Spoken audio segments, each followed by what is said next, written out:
Hey all, good evening, good morning, good afternoon, wherever you are when you see this video. Thank you for joining me, Dorothea, on Through an Orthodox Christian Lens. It is still September 1st, 2025. This is a story that's been out for the past couple months. It's an ongoing story, but I decided that I would go ahead and share it with you now, seeing how it's still going on. It's not really being resolved. So I'm going to share, in case you don't know about what's going on with St. Catherine's Monastery, I'm going to share this report, the latest here, for you. Crisis at St. Catherine's Monastery, conflicting accounts of leadership dispute. This came out today. A serious leadership crisis has erupted at St. Catherine's Monastery on Mount Sinai, one of the world's oldest continuously functioning Christian monasteries, with two opposing factions presenting dramatically different accounts of recent events at the historic site.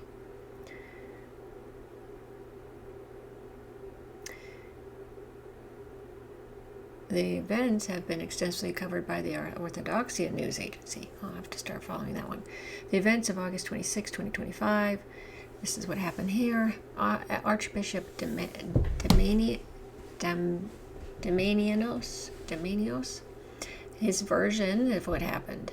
On August 26, His Eminence Archbishop Domenius of Mount Sinai, the monastery's abbot, returned after an extended absence.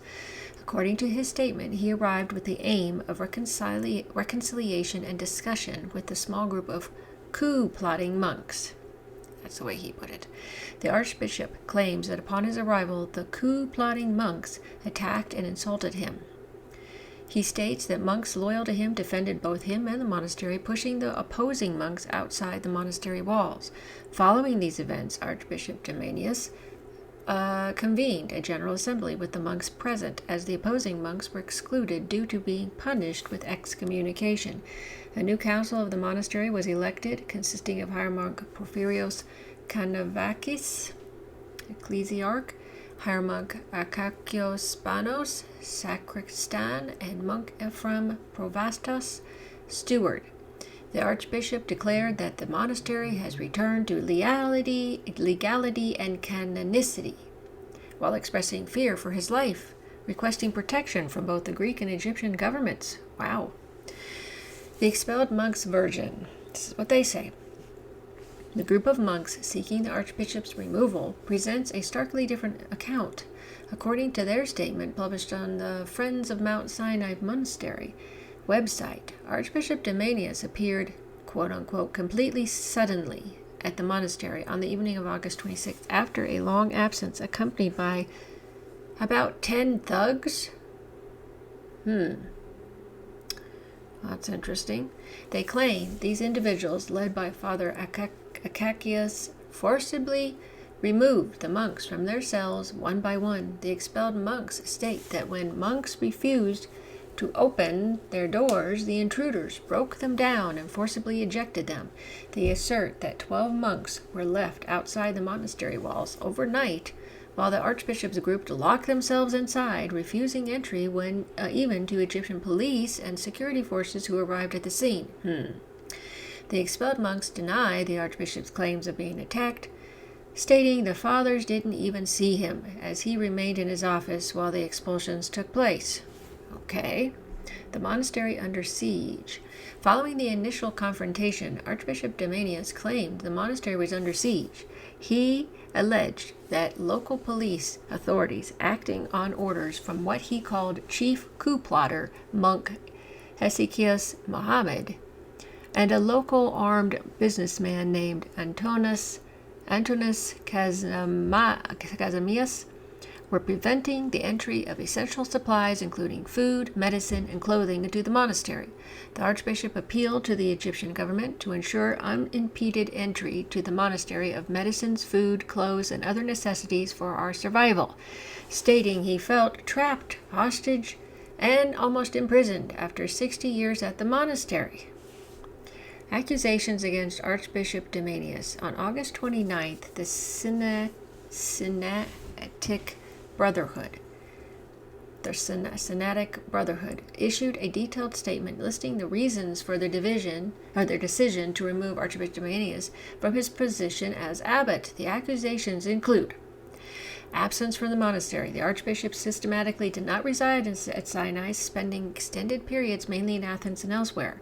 From 2018 onwards, he allegedly spent no more than 2 or 3 months total at the monastery. Autocratic governance. He allegedly abolished the functioning of the Sinaitic Brotherhood as the supreme governing authority, failing to convene assemblies as required by regulations and usurping its jurisdictions. Cohabitation with a woman. The monks claim the archbishop has for years employed a woman, Ekaterini Spiropoulou, at his private apartment in Athens, violating canonical rules.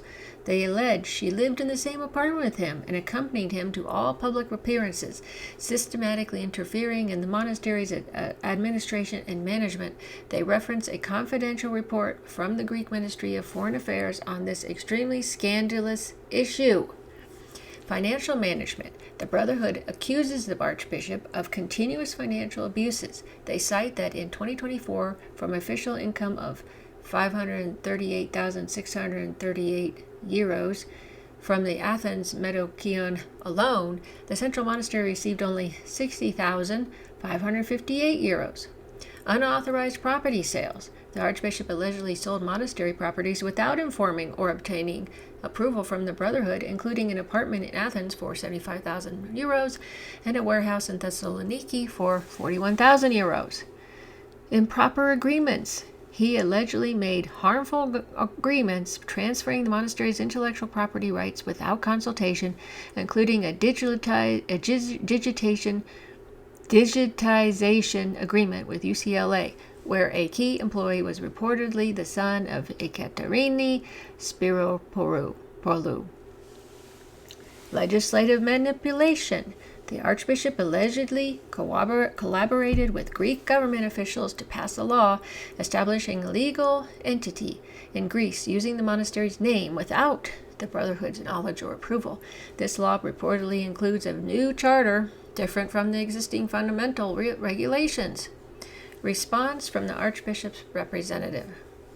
Archimandrite Porphyrios Fragapkos, the monastery's representative in Greece and spokesperson for Archbishop Damianos, defended the Archbishop's actions. He stated that the monks cannot depose a hierarch and characterized the opposing monks' actions as creating a faction and para-synagogue.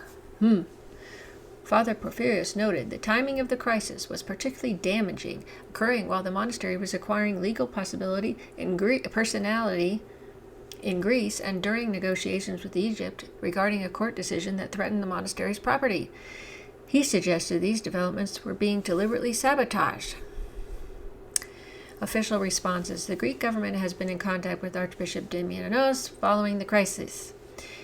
The Greek ambassador to Egypt has reportedly been involved in attempting to resolve the situation, particularly regarding the alleged blockade of supplies to the monastery.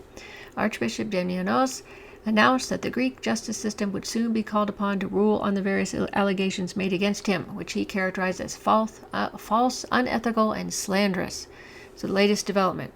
On August 30th, Archbishop Damianos proceeded to remove 11 monks from the monastery's register. He indicated that the expelled monks could potentially return if they submitted a written apology for their actions. Okay, wow. That does sound like a lot of mess going on there. A lot of problems. And like I said, it's been going on for about a month or two. And at first it started with the Egyptian government issue. It was supposedly going to close down or do something to the monastery, close it down or turn it into a museum. I don't remember, but it was something like that. That's how it seemed to have started. Then it became this internal issue, and I have no idea what it is. How would I know who's telling the truth there? It's hard to say. I do hope that it's resolved. And because yes, it's bad timing, and it's not ever a good time to be having these kind of spats. But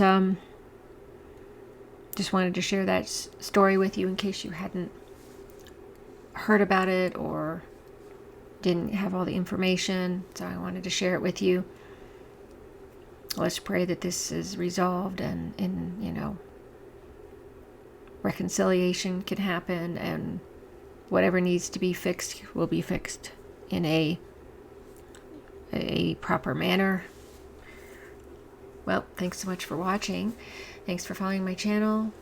If you found this informative or any of my other videos informative, you can share them with others. That'd be great. Thanks so much, and I hope you are having a great day or an evening or morning. Until next time.